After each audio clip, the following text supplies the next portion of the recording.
guys, Brian from Snowwalker Bushcraft. Out in the woods today. It's a nice day out. It's about 40 degrees. Unfortunately, I think winter's coming to an end for me. So today I wanted to go over Flint and Steel fire making. So before we actually get that started, what I want to do is I want to show you what's in my kits. I have a couple of them to show you, different steels, some different flints. Go over tinder bundles, and then we'll get into actually striking the flint and steel to create our spark and our char cloth, and we're going to have a fire after that. So give me a few, let me adjust the camera, and when we come back we'll get started. Thanks. Alright guys, we're back, and I want to show you my collection of fire steels that I have, my strikers and my flint. Kind of go over them a little bit, show you some different ideas. Again, I don't think mine is any different than anybody else's. I think everybody carries about the same thing. So it's going to be maybe a little bit redundant to some people, but that's okay, because some other people might not have these things or pick them up. So obviously, the first thing that we need in our kit is you need a striker. Okay, so I have a striker here that was forged from an old file, and this one was made by Daryl Yoon out of Minnesota. Daryl, I'm sorry if I botched your name up, but this is a nice C striker. Okay, and I have another plain old C striker here, and another one there. The one thing that we always keep in common with our strikers is that they're of a high carbon steel, and that they're going to create a nice spark when you use your flints. Okay. The second thing that I carry in my kit, obviously, is flint. So you need some flint. Now, for those of you who don't know, this is actually English flint. Okay. We have no native flint in the United States. We have variations of Chert, which is a high silica stone. This is a piece of Georgetown blue. Okay, this is a piece of Texas Chert. Okay, and another piece of Georgetown. I actually get this from a friend of mine. His name is Craig Ratchett, and I actually get a lot of flint napping supplies from him because I am a flint napper. So I had all my extra shards of flint go for my my kits. So as you can see, this is just a tin. This is an old Altoids tin, and I've poked a hole in the top of the lid. This way, if I want to use the container to make char cloth, because I carry a bandana that's 100% cotton, I can do so by putting it inside, sealing it out, okay, putting it on the fire. Once the smoke clears, take it off, let it cool, and you should have some char cloth. I have jute twine, and I have a ready supply of char cloth. No different in this kit. It's the same thing. It's redundancy. Jute twine, plenty of char cloth. Okay. There are some additions. I'm sorry, I have one more. Same thing in this bag. Jute twine and char cloth and some aluminum foil. Okay. Now,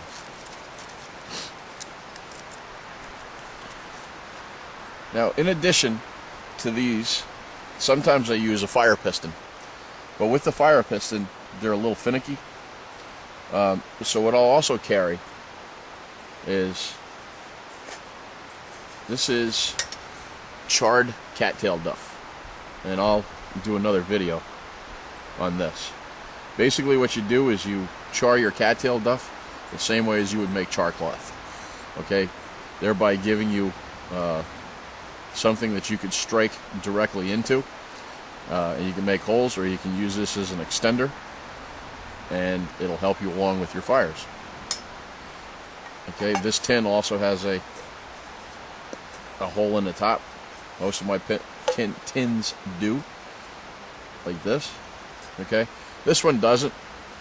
I just got too lazy, I didn't put one in this one. But in this one, what I have is wood dust from several hundred bow drill fires. And what I do is I just take the dust and I put it in there, and I just keep using it. Because if I have a very small coal and I want to extend it, I throw it in there. It makes a larger coal. I use my knife. I put it out into the tinder bundle. Okay, so essentially, these are Flint and Steel kits, and let me rearrange everything again. I'll show you my tinder bundle, and I hope to get this right for you. Thanks. All right, everyone. Now, what I've done is I've actually gone ahead and I've made a tinder bundle. And I'll show you what's in my tinder bundle. Actually, it's sitting on a piece of birch bark. Okay? But actually in here, okay, is a nest made of cedar bark. Okay? Inside that, I actually have some birch bark. Okay? I have a little bit of dried grass. And then what I also have is some cattail fluff. Alright? Now, I'm going to have to readjust my camera when I actually blow this in. So I don't want to lose this yet after I put the flint and steel together and actually get a coal. So what I'm going to do is I'm going to take a little bit of my charred cattail. And I'm just going to put it right there in the center. Okay? I just want a little bit extra. Tinder bundles are very funny things. When you're doing a primitive fire, you really have to be particular. And you will have to take some time when you're making them. Okay? Primitive method is not going to give you a huge ignition in your initial coals. So that's why you have to really help them along a bit. So that's what I'm going to do. Okay? Now, I'm going to use this kit. Get my striker, my flint, and nice piece of char cloth. I like using old bandages, old triangle bandages from first aid kits. The older the better. I think they come out really nice. Now, the method that I use to actually do this is I take my char and I put it right on top of the flint. Okay? Right on it. Who wants to be cooperative with me today? Okay? And then what I'm going to do is I'm going to come down and I'm going to strike. Okay? Now I want to strike this just as if I was flint napping. I only want to just lightly graze it. I don't want to come down hard on it because you're not going to accomplish anything. Alright? So, let me try to get this in, and we'll see what we get.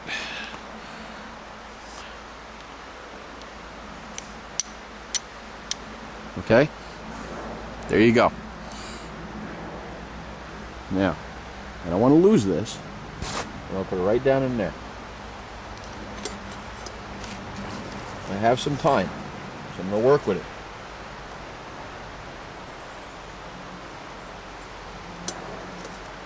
Okay. Right.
Okay, And there we go. I don't know if I got everything in there for you guys. I'm sorry if I didn't. But there's our final product. So, there you have it. Okay. Flint and Steel fire. It's nice. It's a nice skill to own, and you just need to practice it. So, thank you for your views, and thank you for your comments, and until the next one, take it easy.